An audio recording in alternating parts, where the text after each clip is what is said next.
Morning student, my self Vijay Chand, electrical engineering department, Radha Vallabh group of institution. आज मैं electrical final year के लिए electric traction का आगे का पार्ट लेकर आया हूँ। तो आइए अब हम इसमें देखते हैं कि बैटरी इलेक्ट्रिक ड्राइव क्या होता है। ठीक है, तो जैसा कि हम जानते हैं कि आज के समय में बहुत से ऐसे ड्राइव हैं जो इलेक्ट्रिक से चलते हैं। जैसे हम इलेक्ट्रिक रिक्शा देखते हैं, तो इस प्रकार के चालन में ये गति कैसे करता है।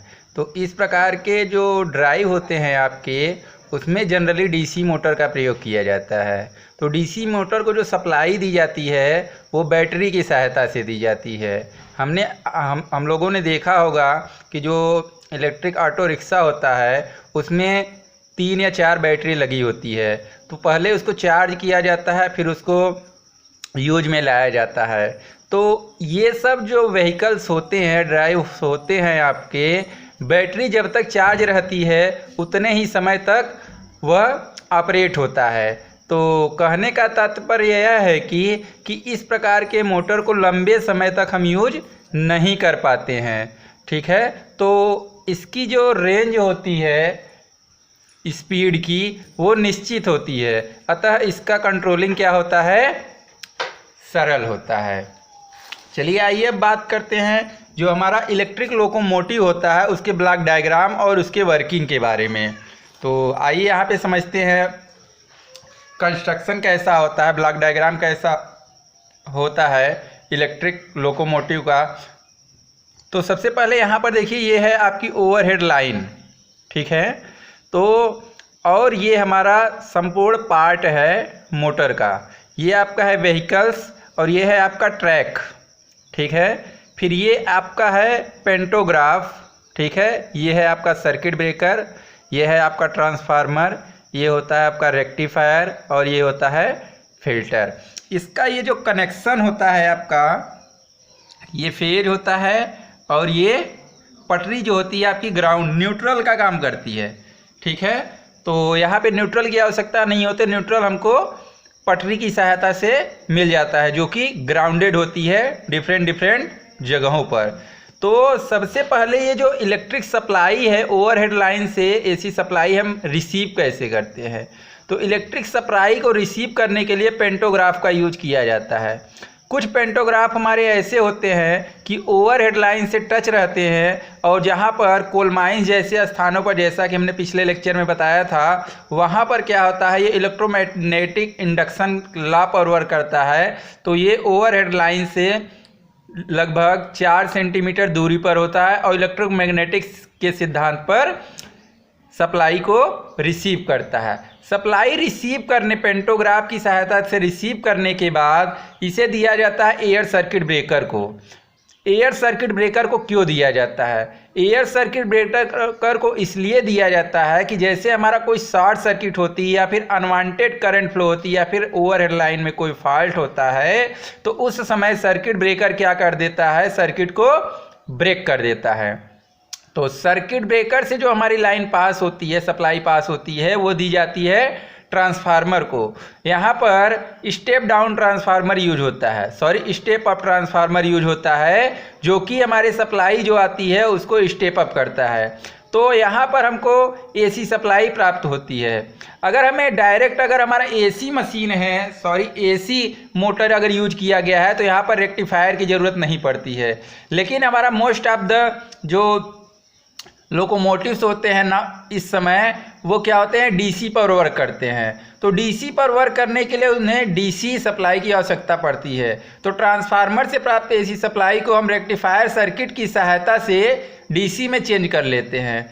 लेकिन हमारा जो रेक्टिफायर परिपथ होता है उसमें वो हमें पल्सेटिंग डीसी प्रोवाइड कराता है। तो वहाँ पर पल्सेट्स को रिमूव करने के लिए हम फिल्टर का यूज करते हैं। तो फिल्टर की सहायता से हम उसे प्योर डीसी में चेंज कर लेने के पश्चात उसे हम मोटर को दे देते हैं। मोटर हमारा क्या करता है, ऑपरेट करता है। ऑपरेट करने के बाद हमारा मोटर में टॉर्क जनरेट होता है, जिसके कारण हमारा ट्रेन क्या होता है, आगे की तरफ मूव करता है। ट्रेन हमारा फॉरवर्ड एंड बैकवर्ड दोनों दिशा में मूव कर सकता है अगर हम पोलैरिटी को चेंज कर दें। ठीक है, आप इसकी वर्किंग को लिख लीजिएगा, ठीक है। ओके, आगे हम देखते हैं टॉपिक। अगला जो टॉपिक है हमारा पेंटोग्राफ। पेंटोग्राफ होता क्या है? यह इलेक्ट्रिक ट्रेन में जो इलेक्ट्रिक सप्लाई होती है ओवरहेड ट्रांसमिशन लाइन से, उसे मोटर को कलेक्ट करके मोटर को प्रदान करती है। यह जनरली 23 से लेकर 27.5 किलो वोल्ट तक ऑपरेट कर सकती है, क्योंकि हमारा जो इस समय ट्रैक्शन लाइन होता है ओवरहेड में जो सप्लाई होती है वो 25 किलो वोल्ट पर ऑपरेट करती है। यह क्या है, 400 एम्पियर तक लोड को बियर कर सकता है, करंट को बियर कर सकता है। इसे बनाने के लिए हाई टेंसिल स्टील मिश्र धातु की प्रयोग किया जाता है। वो जो हमारा पेंटोग्राफ होता है, इसे अगर मिश्र धातु से इसलिए बनाया जाता है क्योंकि जब हमारा ट्रेन हाई स्पीड पर रन करता है तो वाइब्रेशन बहुत ज़्यादा होता है, ठीक है। वाइब्रेशन बहुत कम से कम करे, इसके लिए हम स्टील मिश्र धातु का प्रयोग करते हैं। पेंटोग्राफ स्टैटिक तथा डायनेमिक कंडीशन में इलेक्ट्रिसिटी को कलेक्ट कर सकता है। अगर हमारा ट्रेन मूव कर रहा है उस समय भी करंट को पेंटोग्राफ सप्लाई को कलेक्ट करता रहता है और डायनेमिक कंडीशन में भी सप्लाई को कलेक्ट करता है। चलिए अगला टॉपिक देखते हैं हम, इलेक्ट्रिक ड्राइव। इलेक्ट्रिक ड्राइव क्या होता है? जैसा कि हम पिछले सेमेस्टर में पढ़ चुके हैं इलेक्ट्रिक ड्राइव के बारे में, यहाँ पे फिर से पढ़ रहे हैं, ठीक है। इलेक्ट्रिकल मशीन सेकेंड में ये पार्ट हम पढ़ चुके हैं, तो आइए फिर से रिव्यू कराते हैं आपको। ऐसा सिस्टम जिसकी सहायता से हम मोशन या स्पीड को कंट्रोल कर सकते हैं उसे हम ड्राइव कहते हैं।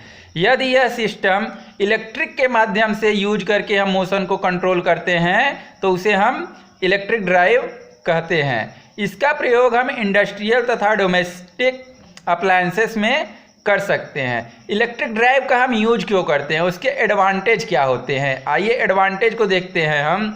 तो इलेक्ट्रिक ड्राइव का यूज करने से हमें क्लीननेस प्रदान होता है, एग्जैक्ट कंट्रोलिंग प्राप्त होती है। एग्जैक्ट कंट्रोलिंग का मतलब ये होता है कि अगर हमें 400 आरपीएम मोटर लोड पर स्पीड की ज़रूरत है तो हम 400 आरपीएम यूज कर सकते हैं। एग्जैक्ट कंट्रोलिंग से क्या होता है, हमारा लॉसेस कम हो जाता है, जिसके कारण हमारी इफिशियंसी इंक्रीज हो जाती है, कॉस्ट कम होता है। अब एडवांटेज है तो इसका डिसएडवांटेज भी कुछ है, तो आइए देखते हैं डिसएडवांटेज को। यह केवल इलेक्ट्रिफाइड एरिया में ही यूज किया जा सकता है। इसकी देखभाल हमको बहुत ज़्यादा करनी पड़ती है, शॉर्ट सर्किट भी हो सकता है और प्रॉपर प्रोटेक्शन की ज़रूरत पड़ती है, ठीक है। क्योंकि यह इलेक्ट्रिकल इक्विपमेंट से ऑपरेट होता है कि इलेक्ट्रिकल इक्विपमेंट बहुत ज़्यादा होते हैं, तो इसमें क्या होता है, शॉक लगने की चांसेस बहुत ज़्यादा होते हैं, तो इसे प्रॉपर प्रोटेक्शन रिक्वायर्ड की ज़रूरत हमको पड़ती है। तो आइए हम देखते हैं, ब्लॉक डायग्राम की सहायता से समझते हैं कि हमारा इलेक्ट्रिक ड्राइव वर्क कैसे करता है। तो ब्लॉक डायग्राम में सबसे पहले हम देखते हैं एनर्जी सोर्स होता है, फिर पावर मॉड्यूलेटर लगा होता है, फिर मोटर लगा होता है, लोड होता है, फिर सेंसिंग यूनिट होता है हमारा, फिर कंट्रोल यूनिट होता है। कंट्रोल यूनिट को हम इनपुट कमांड देते हैं जैसा कि हमें ऑपरेट कराना होता है। तो यहाँ पे सबसे पहला पार्ट है हमारा सोर्स, एनर्जी सोर्स, यानी कि हमारा इलेक्ट्रिक ड्राइव को ऑपरेट कराने के लिए हमें सोर्स की ज़रूरत पड़ती है। यह सोर्स एसी या डीसी हो सकता है। इस सोर्स को हम फॉरवर्ड करते हैं पावर मॉड्यूलेटर को।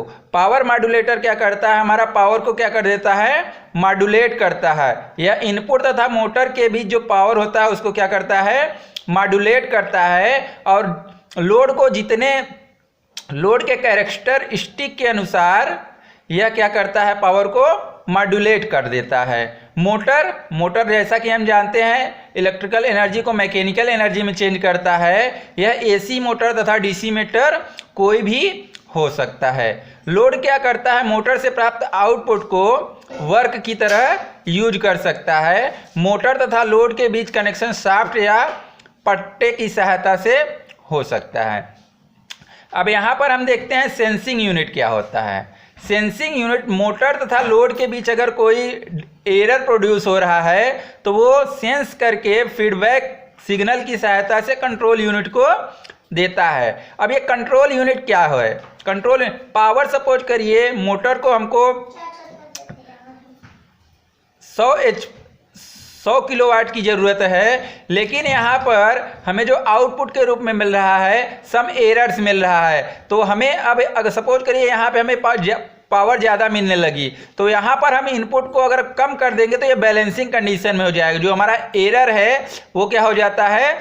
समाप्त हो जाता है। तो कंट्रोल यूनिट क्या करता है? हमारा पावर कितना मॉड्यूलेट करना है और कितना नहीं मॉड्यूलेट करता है, यह कंट्रोल यूनिट के द्वारा कंट्रोल किया जाता है। ठीक है, तो आइए इसकी थ्योरी को देख लेते हैं। सोर्स क्या होता है? इलेक्ट्रिक ड्राइव को ऑपरेट करने के लिए सोर्स की आवश्यकता पड़ती है। सोर्स एसी या डीसी हो सकता है। पावर मॉड्यूलेटर, यह पावर को सोर्स से मोटर तक मॉड्यूलेट करता है। यह पावर को लोड अभिलक्षण के अनुसार मॉड्यूलेट करता है। यह कन्वर्टर की तरह भी कार्य करता है। इसके लिए सेमीकंडक्टर डिवाइस का प्रयोग किया जाता है। मोटर, इलेक्ट्रिकल एनर्जी को मैकेनिकल एनर्जी में चेंज करने के लिए मोटर की आवश्यकता पड़ती है। यहाँ पर जो मोटर यूज होता है वह एसी तथा डीसी मशीन हो सकती है। तो अब आता है लोड। मोटर की आउटपुट को यूज करने के लिए लोड का प्रयोग किया जाता है। चलिए आइए देखते हैं कंट्रोल यूनिट। यह पावर को मॉड्यूलेटर को आवश्यकता अनुसार कम या ज़्यादा पावर पर ऑपरेट करता है। सेंसिंग यूनिट, यह इनपुट तथा आउटपुट के बीच होने वाले एरर को सेंस करके फीडबैक सिग्नल कंट्रोल यूनिट को प्रोवाइड कराता है। अब आइए देखते हैं types of electric drive. Electric drive कितने प्रकार के होते हैं? तो इलेक्ट्रिक ड्राइव हमारे जनरली 3 प्रकार के होते हैं। पहला ग्रुप ड्राइव, दूसरा इंडिविजुअल ड्राइव, तीसरा होता है मल्टी मोटर ड्राइव। आइए एक एक के बारे में हम देखते हैं। तो पहला होता है आपका ग्रुप ड्राइव। ग्रुप ड्राइव क्या होता है? ग्रुप ड्राइव एक ऐसा ड्राइव होता है जिसमें केवल एक मोटर की सहायता से डिफरेंट टाइप के लोड को कंट्रोल किया जाता है। जैसे कि यहाँ पर हम देख रहे हैं कि ये एक शाफ्ट लगा हुआ है। शाफ्ट पर हमने एक इनपुट दिया हुआ है मोटर। हमने एक मोटर लगाया है पुली की सहायता से, और एक दूसरी पुली की सहायता से लोड को कनेक्ट कर दिया है जो है M1, और तीसरी पुली की सहायता से एक लोड कनेक्ट कर दिया है M2, और चौथी पुली की सहायता से एक लोड कनेक्ट कर दिया हमने मोटर M3। अब हम एक मोटर की सहायता से डिफरेंट टाइप को लोड को हम ऑपरेट कर रहे हैं, डिफरेंट टाइप के ड्राइव को हम ऑपरेट करा रहे हैं। तो इस प्रकार का जो ड्राइव होता है उसको हम बोलते हैं ग्रुप ड्राइव। जैसा कि हमने गांव में देखा होगा कि आटा चक्की जो होती है, आटा चक्की में एक मोटर की सहायता से हम आटा चक्की की मशीन या फिर चारा मारने वाली मशीन या फिर पंप चलाने के लिए हम एक ही मोटर का यूज करते हैं। तो इस प्रकार का जो ड्राइव होता है उसे हम ग्रुप ड्राइव कहते हैं। तो आइए देखते हैं इसका डिसएडवांटेज क्या क्या हो सकता है। तो इसके डिसएडवांटेज के रूप में हम देखें तो इसमें पावर लॉस बहुत ज़्यादा होता है और लो पावर फैक्टर पर यह काम करता है। तो और अगला अगर देखें तो यहाँ पर हम देखते हैं कि 3 मोटर लगा है। ठीक है, एक ही कॉमन शाफ्ट से ये तीनों कनेक्ट है। लेकिन अगर सपोज करिए कि M1 मोटर है, M2 मोटर है और M3 मोटर है, तीनों को हमको अलग अलग स्पीड पे चलाना है, तो ऐसा इस मोटर में संभव नहीं हो सकता है, क्योंकि एक ही मोटर के द्वारा हम तीनों मशीन को ऑपरेट कर रहे हैं। तो तीनों मशीन को हम अलग अलग स्पीड पर ऑपरेट नहीं कर सकते, तीनों मोटर एक ही स्पीड पर ऑपरेट होंगे। तो ये इसका डिसएडवांटेज होता है। ऑपरेटिंग कास्ट इसकी ज़्यादा होती है, लेस रिलायबल होता है। ठीक है, स्पेस प्रॉपरली यूज नहीं हो पाता है, क्योंकि यहाँ पर हम देखते हैं कॉम्प्लिकेटेड हो जाता है, तो बहुत ज़्यादा स्थान की हमको रिक्वायर्ड पड़ती है। अब आइए देखते हैं इंडिविजुअल ड्राइव। इंडिविजुअल ड्राइव एक ऐसा ड्राइव होता है जिसमें एक मोटर का यूज करके केवल एक ही लोड को ड्राइव किया जाता है। यह एक सिंपल ड्राइव होता है। ठीक है, अब यहाँ पर देखते हैं अगला in the last multi motor drive. Multi motor drive एक ऐसा ड्राइव होता है जिसमें कई मोटर का प्रयोग किसी एक लोड को चलाने के लिए किया जाता है या फिर ड्राइव करने के लिए किया जाता है। ठीक है, धन्यवाद।